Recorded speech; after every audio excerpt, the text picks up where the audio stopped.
नमस्कार दोस्तों, आज बात करने वाले हैं जीएसटी के अंदर इंटरेस्ट किस हिसाब से लगेगा, रेट क्या होगा और कैसे यहाँ पे इंटरेस्ट लगेगा। यहाँ पे अलग अलग प्रोविजन है इंटरेस्ट के जीएसटी के अंदर। एक्स्ट्रा आईटीसी के ऊपर जो इंटरेस्ट लोगे, एक्सेस इनपुट क्रेडिट के ऊपर इंटरेस्ट लोगे तो उसका रेट क्या लगेगा, या फिर जो टैक्स की पेमेंट है वो शॉर्ट करी है या टैक्स की पेमेंट डिले करी है, पे नहीं किया है तो उसके ऊपर इंटरेस्ट कितना लगेगा, इसके बारे में आज बात करूंगा इस वीडियो के अंदर। तो दोस्तों, इसको समझने के लिए बने रहे मेरे साथ वीडियो के एंड तक। और दोस्तों, चल रहा है यहाँ पे क्रिसमस सेल्स ऑफर 2021, जहां पे सभी पेन ड्राइव और ऑनलाइन क्लासेस पे 50 प्लस 10% का ऑफ मिल जाता है। 50% का डिस्काउंट पहले से कोर्स पे है और 10% का डिस्काउंट एडिशनल आपको मिल जाता है। बस आपको ये कूपन कोड यूज करना है। ये ऑफर वैलिड है केवल 26 दिसंबर तक। तो जल्दी कीजिए दोस्तों, इस नंबर पे कॉल कीजिए या फिर इस वेबसाइट पे विजिट कर सकते हैं। वेबसाइट का लिंक इस वीडियो के डिस्क्रिप्शन में है। तो दोस्तों, बात करते हैं, चलिए इंटरेस्ट से रिलेटेड प्रोविजन है इसके बारे में समझते हैं। इंटरेस्ट से related provision section 50 of the CGST act के अंदर मेंशन है, जो कि इंटरेस्ट से रिलेटेड प्रोविजन है। इसके अंदर 3 प्रोविजन है इंटरेस्ट से रिलेटेड में। पहले में बोलते हैं कि अगर यहाँ पे पर्सन टैक्स को पे करने में फेल हो जाता है या डिले टैक्स की पेमेंट करता है या शॉर्ट टैक्स की पेमेंट करता है या टैक्स को टाइमली पे नहीं कर पाता तो उस केस में 18% के हिसाब से इंटरेस्ट लगेगा। दूसरे में ये बोलते हैं कि जो इंटरेस्ट की कैलकुलेशन होनी है वो कब से होनी है, उस डेट से होनी है जिस डेट में आपका टैक्स ड्यू बना और आपने पे नहीं किया, तो उस डेट इंटरेस्ट की कैलकुलेशन करेंगे। तीसरे सेक्शन के अंदर बोलते हैं, सेक्शन 50 के सबसेक्शन 3 के अंदर बोलते हैं कि यहाँ पे जो इंटरेस्ट लगेगा, अगर एक्सेस इनपुट क्रेडिट क्लेम कर लिया या अनड्यू इनपुट क्रेडिट क्लेम कर लिया सेक्शन 42 सबसेक्शन 10 के हिसाब से या 43 सबसेक्शन 10 के हिसाब से, तो उस केस में जो इंटरेस्ट लगेगा वो 24% लगेगा। इसका मतलब इंटरेस्ट के 2 प्रोविजन है, ठीक है। पहले प्रोविजन के अंदर 18% और दूसरे में 24%। सेक्शन 50 का सबसेक्शन 1 ये बोलता है कि अगर आप फेल हो जाते हैं टैक्स को पे करने में या टैक्स को पे नहीं करते टाइमली या शॉर्ट टैक्स पे करते हैं तो उस केस में तो 18% लगेगा। दूसरा ये बोलता है कि अगर आपने इनपुट क्रेडिट एक्सेस ले लिया है, एक्स्ट्रा क्लेम कर लिया, अनड्यू इनपुट क्रेडिट क्लेम कर लिया है सेक्शन 42 सबसेक्शन 10 के हिसाब से, तो उस केस में आपका 24% का इंटरेस्ट लगेगा। तो दोस्तों, यहाँ पे जो 24% का इंटरेस्ट लगेगा, चलिए पहले उसको समझते हैं। तो दोस्तों, जैसा कि आप सभी जानते हैं, मैचिंग कंसेप्ट करना, मैच करना होता है इनपुट क्रेडिट का। जैसे कि अगर आपने जो इनपुट लिया है वो 2A के बेसिस पे लिया है, सामने वाले सप्लायर ने अपनी GSTR के अंदर इनपुट दिखाया और 2A में जो आया वो इसके हिसाब से आप लेते हैं।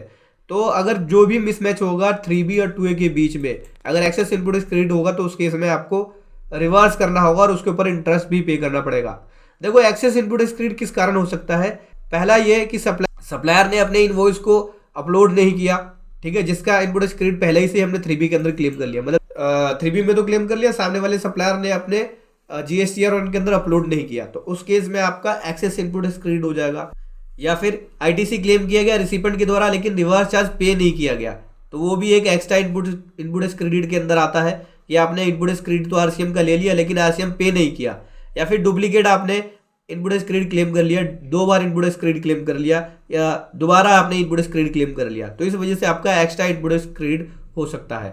अब नोटिफिकेशन नंबर 75/2019 के हिसाब से गवर्नमेंट ने रूल 86A लगाया था, जिसके अंदर ये बोल दिया था कि अगर डिपार्टमेंट ये बिलीव कर लेता है कि जो इनपुट क्रेडिट क्लेम किया गया वो इनएलिजिबल है या फ्रॉड तरीके से क्लेम किया गया है, तो उस केस में इनपुट क्रेडिट को रिस्ट्रिक्ट कर देंगे।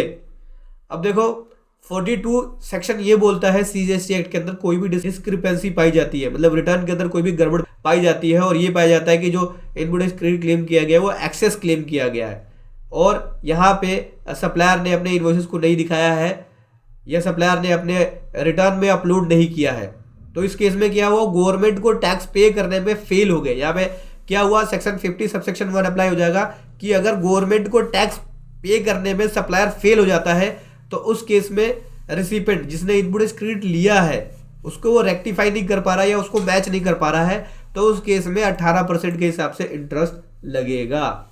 इसी के अकॉर्डिंग समझते हैं सेक्शन 42 सबसेक्शन 10 के बारे में कि 24% का इंटरेस्ट कब लगेगा। 24% का इंटरेस्ट जो है वो फॉलोइंग केसेस के अंदर एप्लीकेबल होता है। पहला ये कि कोई भी डिस्क्रिपेंसी पाई जाती है मैचिंग करने के बाद, ठीक है, सप्लायर की या रिसिपेंट की, और उस केस में मैच नहीं हो पाता या इनपुट क्रेडिट की जो डिटेल है वो नहीं हो पाती, मिल नहीं पाती है, तो उस केस में वो जो टैक्स है वो सप्लायर के आउटपुट टैक्स लायबिलिटी के अंदर ऐड कर दी जाएगी। उस केस में यहाँ पे जो इंटरेस्ट भरना पड़ेगा 24% भरना पड़ेगा। रिसिपेंट ने 2 बार क्रेडिट ले लिया हो, ठीक है, मतलब कि पहले क्रेडिट लिया था, ठीक है, फिर उसके बाद दोबारा क्रेडिट ले लिया है, तो उस केस में 24% का इंटरेस्ट लगेगा। मतलब अगर डबल क्रेडिट ले लिया है आपने, पहले क्रेडिट लिया था और उसके बाद दोबारा क्रेडिट ले लिया है, तो उस केस में 24% का इंटरेस्ट देना पड़ेगा। चलिए मेरे पास कुछ केसेस है, उस केसेस के जरिए समझते हैं कि कैसे 18 और 24 का इंटरेस्ट लगेगा।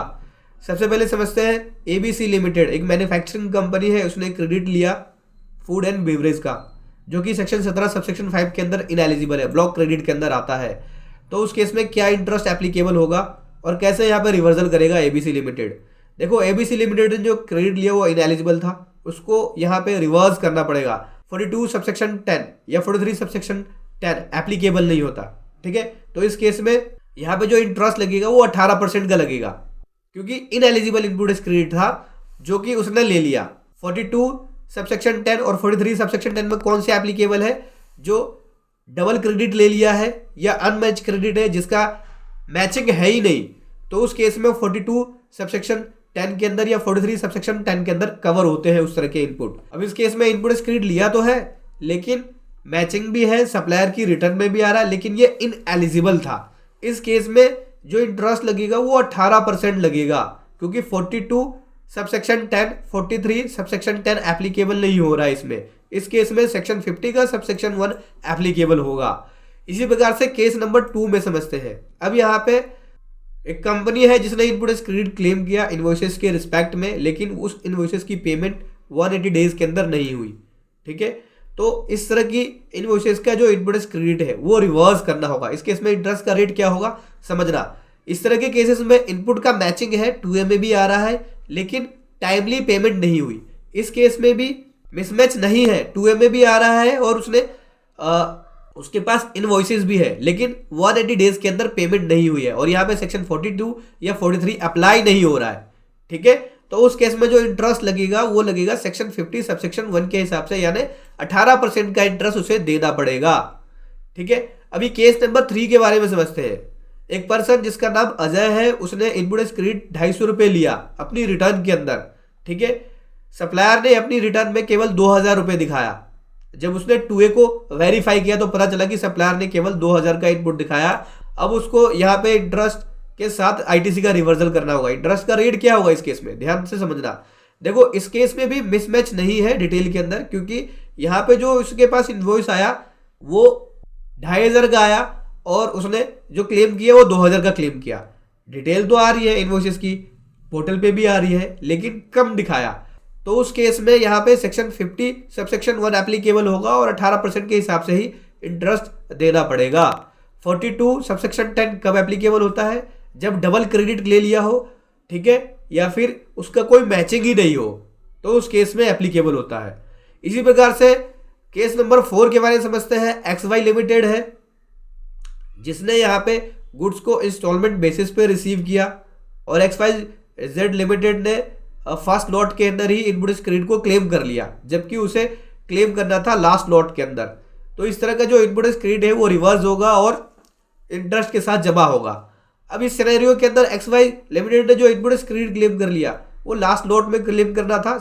Section 16 of the CGST act को देख सकते हैं, उसके हिसाब से इनपुट क्रेडिट लेना था। अब इसने जो इनपुट क्रेडिट पहले ही लॉट के अंदर ले लिया, लास्ट लॉट मान लो 2-3 महीने बाद आया, तो उस केस में इसको इनपुट क्रेडिट जो उसने अवेल कर लिया था वो रिवर्स करना होगा विद इंटरेस्ट। यहाँ पे सेक्शन 50 सबसेक्शन 1 एप्लीकेबल हो जाएगा, क्योंकि गवर्नमेंट को टाइमली टैक्स पेमेंट नहीं की गई, पेमेंट लास्ट लॉट के हिसाब से की गई थी। सेक्शन 50 सबसेक्शन 1 एप्लीकेबल हो जाएगा और 18% के हिसाब से इसको यहाँ पे इंटरेस्ट पे करना होगा, ठीक है दोस्तों। अगला केस बात करते हैं, केस नंबर 5 PQR लिमिटेड, जिसने इनपुट क्रेडिट ले लिया 2000 रुपये का अगस्त 2017 के अंदर, ठीक है, लेकिन सप्लायर ने कोई भी डिटेल प्रोवाइड नहीं करी अपनी GSTR 1 के अंदर।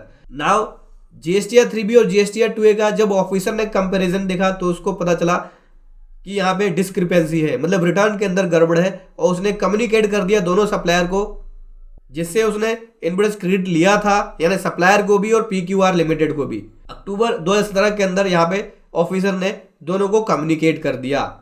तो जो इनपुट क्रेडिट लिया था अक्टूबर 17 के अंदर यहाँ पे PQR लिमिटेड को रिवर्स करना था विद इंटरेस्ट। तो रिवर्सल का रेट क्या होगा? और कैसे रिवर्स किया जाएगा। फर्दर दोबारा उसने आगे रिक्लेम कर लिया इनपुट क्रेडिट दिसंबर 17 के अंदर, क्योंकि PQR लिमिटेड को लगा कि सप्लायर ने उस इनवॉइस को दिखा दिया है रिटर्न के अंदर। तो इस केस में यहाँ पे जब दोबारा उसने इनपुट क्रेडिट क्लेम किया तो क्या रेट एप्लीकेबल होगा सेकेंड टाइम के रिवर्सल पे, क्योंकि सेकेंड टाइम भी सप्लायर ने इनपुट क्रेडिट को नहीं दिखाया। पहले केस के अंदर देखो 2 बार रिवर्सल है। पहले केस में जब ऑफिसर ने उनको कम्युनिकेट किया, नोटिस भेजा, तो उस केस में फर्स्ट टाइम का रिवर्सल आया। फर्स्ट टाइम के रिवर्सल के अंदर सेक्शन 50 सबसेक्शन 1 एप्लीकेबल होगा, क्योंकि अक्टूबर 17 के अंदर उसको पता चला कि सप्लायर ने, सामने वाले पर्सन ने अपलोड नहीं किया इनवॉइसेस। तो उस केस में जो रेट लगना था वो 18% लगना था, इनपुट क्रेडिट रिवर्स करना था और 18% के हिसाब से इंटरेस्ट लगना था। PQR लिमिटेड को पता चला बाद में दिसंबर 17 के अंदर कि सप्लायर ने इनवॉइस को अपलोड कर दिया, लेकिन उस समय भी सप्लायर ने इनवॉइस को अपलोड नहीं किया।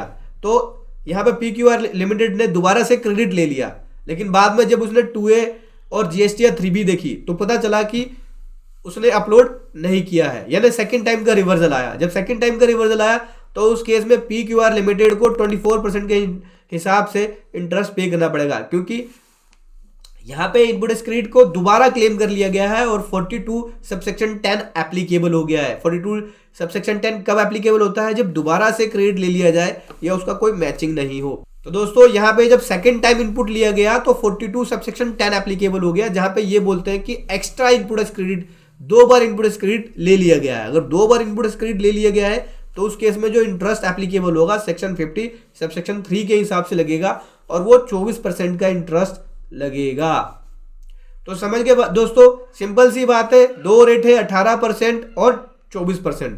18% का इनपुट अगर आपने यहां पे शॉर्ट टैक्स की पेमेंट करी है या टैक्स पे नहीं किया गवर्नमेंट को, या डिले टैक्स की पेमेंट करी है, या फिर सप्लायर ने टैक्स की पेमेंट नहीं करी है, आपके सप्लायर ने, या डिले टैक्स की पेमेंट करी है, तो उस केस में 18% लगेगा। साधारण सी भाषा में बात करूं, आपने कोई सेल छोड़ दी, उसका टैक्स नहीं पे किया, या शॉर्ट टैक्स की पेमेंट करी, या टैक्स की टाइमली पेमेंट नहीं करी, तो उस केस में 18% होगा। या फिर कोई भी इनपुट आपने लिया जो कि सेक्शन 17 सबसेक्शन 5 के अंदर इनएलिजिबल है, उसके ऊपर भी 18% लगेगा इंटरेस्ट।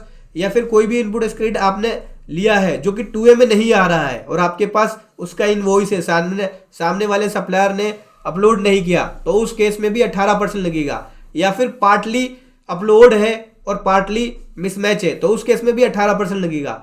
लेकिन 24% का इंटरेस्ट तब लगेगा जब डबल क्रेडिट ले लिया गया हो या फिर उसका कोई मैचिंग ही नहीं हो, उस केस में यहाँ पे 24% का इंटरेस्ट लगेगा। तो समझ गए दोस्तों, ऐसे आपको 18 और 24% का इंटरेस्ट लगाना है। वीडियो कैसी लगी जरूर बताएं। Thank you so much. जय हिंद, वंदे मातरम।